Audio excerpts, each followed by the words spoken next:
یہ بیٹیاں جو ہوتی ہیں نا، ان کا بھی رویہ کو انوکھا ہوتا ہے ساری دنیا سے، انوکھا۔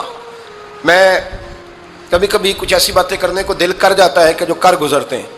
ایک صاحب مجھ سے ایک دن کہنے لگا، حضرت صاحب بڑی مشکل میں ہوں اور اتنا کٹھن وقت آ گیا ہے کہ کوئی حال ہی نہیں۔ میں نے ان سے کہا کہ اپنی اماں سے دعا کراؤ، مسئلہ ٹھیک ہو جائے گا۔ میں نے لگا اماں تو انتقال کر گئی، تو میں نے کہا بہن سے دعا کراؤ۔ کہنے لگا بہن دور رہتی ہے، تو میں نے کہا پھر بیٹی سے کرا لو۔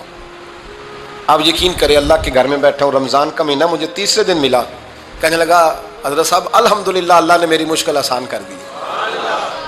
کہنے لگا یہ نسخہ آپ نے بڑا عجیب بتایا، پیر تو اس قسم کی باتیں نہیں نہ بتاتے، پیروں نے تو آپ کو پتا ہے دعائیں قید کر کے رکھی، صرف ہماری قبول ہونی ہے۔ کہنے لگے ہم ان کا میرے ساتھ ارادت کا رشتہ ہے۔ کہنے لگے آپ کس طرح کے پیر ہیں کہ آپ نے مجھے پلٹ کے کہہ دیا کہ اماں سے، بہن سے، بیٹی سے؟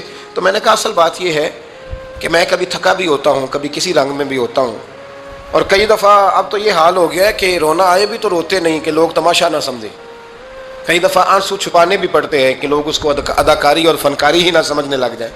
تو میں نے کہا یہ جو بیٹی ہوتی ہے نا، یہ جو بہن ہوتی ہے، یہ جو ماں ہوتی ہے، اس کو اشارتاً بھی آپ کان میں کہہ دینا مشکل میں ہوں تو یہ رات کو رو رو کے مصلی بھگو دیتی، یہ رو رو کے دعا مانگتی ہے بیٹے کے لیے، بھائی کے لیے، باپ کے لیے۔ اس کا رنگ ہر بیٹی پیار کرتی ہے، اور یقین کریں کہ کلیجہ ٹھنڈا ہو جاتا ہے جب بیٹیاں